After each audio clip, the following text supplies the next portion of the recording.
আসসালামু আলাইকুম। হায় রে প্রবাস জীবন, কি কষ্টের জীবন।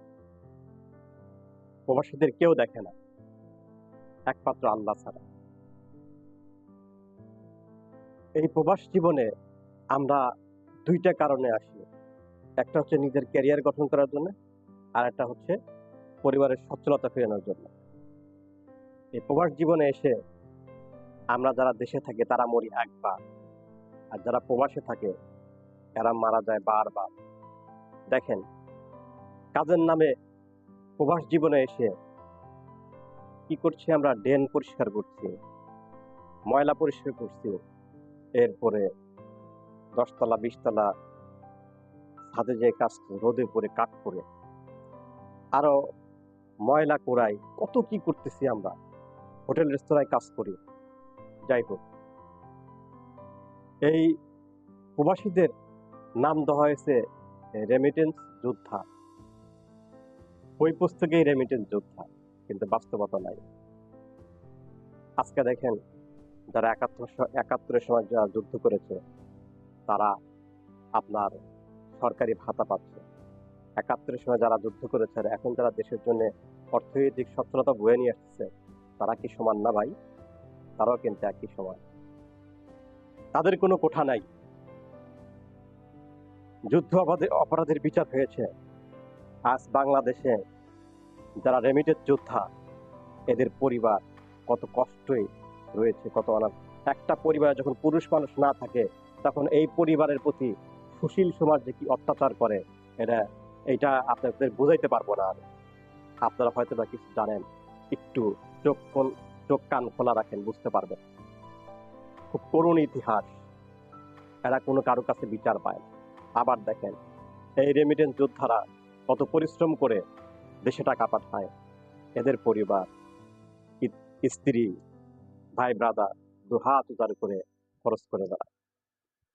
এই রেমিটেন্স যোদ্ধার শেষে খালি শূন্য হাতে দেশে যখন ফিরে আসে, এদের আর কোনো মূল্য থাকে না। এদের কোনো ভাতা নাই, কোনো কিছু নেই। কি নির্মম পরিহাস। যাই হোক, আমার এক বন্ধু ভাই, আমরা ক্লাসমেট ছিলাম।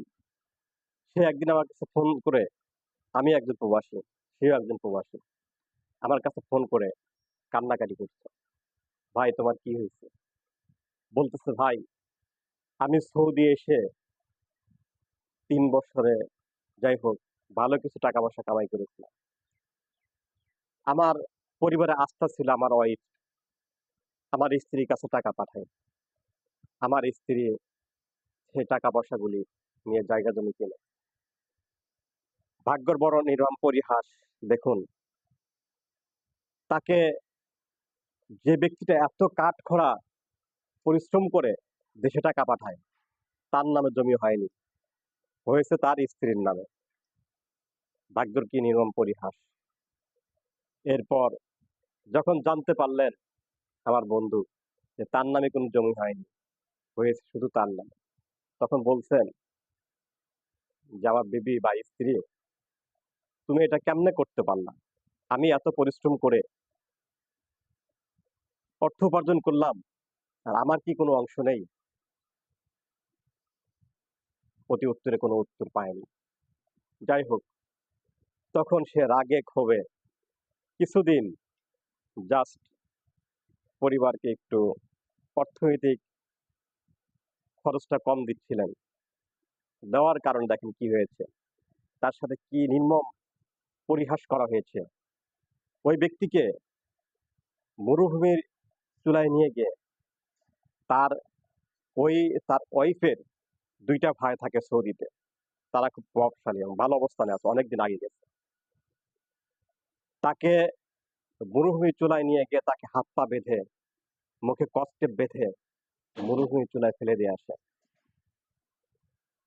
ভাগ্যের কি নির্মম পরিহাস দেখেন। একটা কথা আছে, রাখে আল্লাহ মারে কে। আল্লাহ যদি আমার হায়াত দেয়, আপনি আমার কিচ্ছুই করতে পারবেন না। পরে এক বাঙালির চোখে পড়ে, তখন তাকে ওখান থেকে উদ্ধার করে নিয়ে এসে তাকে দেশে পুলিশের হাতে সোপর্দ করে, সে দেশে পাঠিয়ে দেয়।